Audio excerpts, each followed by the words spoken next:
Hey folks, it's Hooves of Doom, and I wanted to make a video about Dangler factions in Age of Sigmar. These are the factions that don't really seem to have much of a place, and their future seems confusing or uncertain.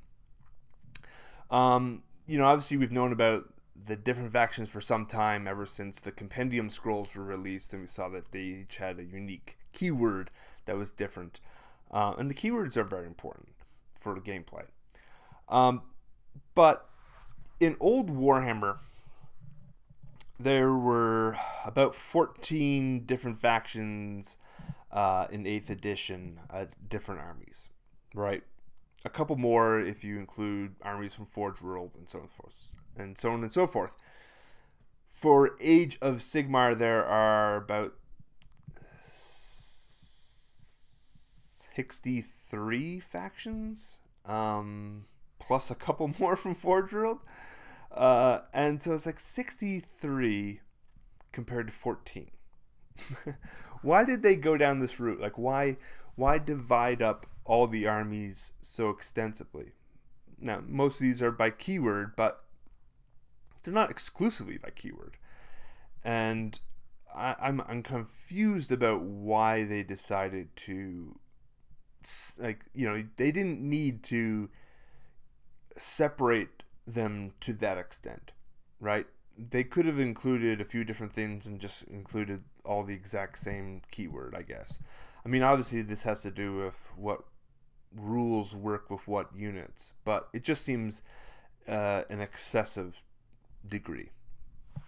So I guess like the thing that I and many of us wonder is, will each of these actually be flushed out? Are these meant to be individual armies, or are some just never going to actually be worked, or will they be condensed or eliminated altogether in a future release? Like, do they plan, I guess this is quite long term, do they plan on keeping the models in the range to the point and reboxing them ideally, so that they're useful for many years to come?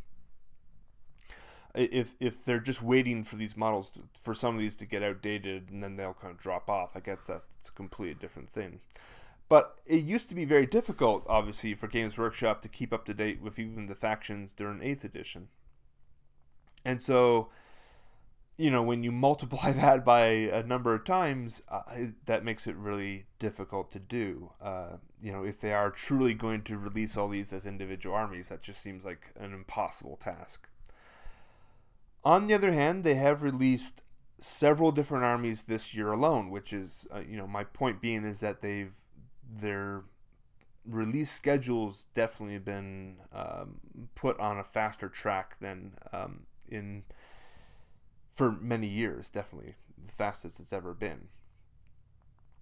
And if points remain within the General's Handbook, and I kind of wish they do, even though an annual book, I recognize an annual book might be a little bit annoying, but I think the benefits outweigh the costs or potential negatives. And one of the best things about the General's Handbook, in my opinion, is that the points are separate from the actual scrolls or rules. And what that does is, they don't need to re-release the factions. They don't need to re-release an updated rule book or something like that, because the rules, even though the rules might get a little bit outdated from the meta, you can still balance it every single year with the points. So it's not as a need. Like, it's not like something just gets way overpowered or way underpowered. You can just work with the points to kind of raise them or lower them, which I think is one of the best benefits of that book. But some of these individual factions absolutely make no sense.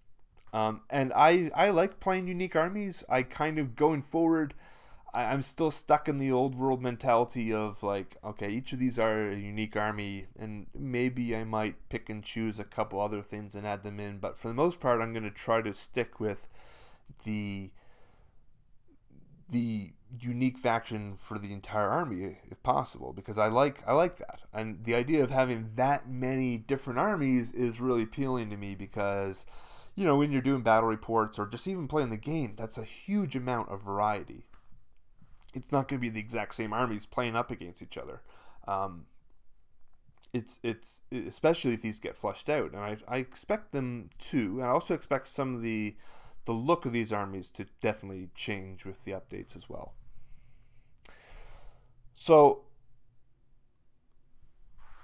like, I'm not really, yeah, so I'm not really talking about keywords necessarily or armies that are not competitive. There's certainly a number of those that have enough units, that have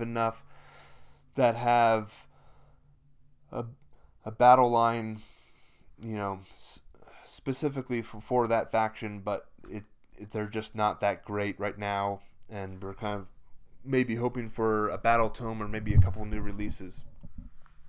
I'm talking about the ones that are just like one-offs. I think basically there are a couple, like in Ogres, for instance, where it's like you have man-eaters. Why are they a distinctly unique faction? Some of these others only have like one model. So like, why did they decide to separate that? Is it just purely rules writing? Or are they planning on eventually flushing these out into their own coherent army? So maybe they're like 3 or 4 ogre armies. I guess we can already expect 2, since they did, the ones with the big beasts. And then there's the others going to be just regular kind of, rank and file ogres, like infantry based, I guess, or monstrous infantry based. But some units were completely eliminated from the Transition Age Sigmar, and so it's like, well, what makes them special? Like, why did they decide to eliminate some and not others? And the most notable examples that I can think of units that were completely eliminated are High Elf Spearmen, High Elf Archers, Illyrian Reavers, Lorien,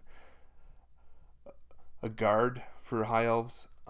These are used to be fairly big staples of like the High Elf army, and they no longer have a place in any of the factions. And like, why did they do that, right? They could have just added them in and give them a keyword associated with the faction and just kind of add them in, and here's your core constituent, right? So you could use that faction as a standalone, but without those rank and file type of troops, they don't really have a purpose. And they did have some nice new kits for Lorien Reavers in the Island of Blood. I don't know if that's because they were connected on other sprues or something, but they could never release them individually. It strikes me as so weird. So like, is it just the High Elf kits? As far as I can tell, maybe I'm just based upon my own collection and reorganizing it. That's the only one that I've noticed where like models have been completely removed. Bolt throwers for High Elves and Dark Elves are no longer in the game either. Like, why? Why were those removed? Just old? I don't get it. It just seems really strange to me. They're still part of the compendium scrolls. You can still use them, obviously, but does that mean that they have absolutely no place, or are they being redesigned, or so on and so forth? And I guess, like, all in all, the entire thing just makes me more confused. Like I said, I like playing the unique armies. I don't have a problem with more factions. It just the actual choices of some of these factions just seem bizarre. And going forward, I hope that we get some closure. I certainly hope that we do get some elves in the next year. Just so we know, like, some of those are flushed out, right? We know that some of those are coming out. There's no question about that. But then there's others like the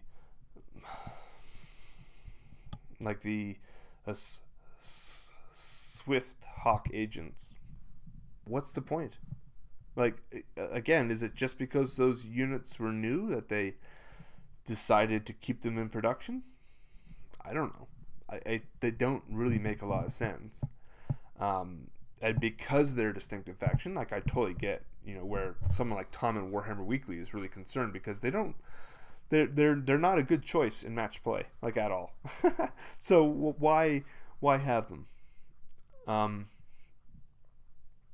It's just a confusing thing for me. But anyways, that's all I got.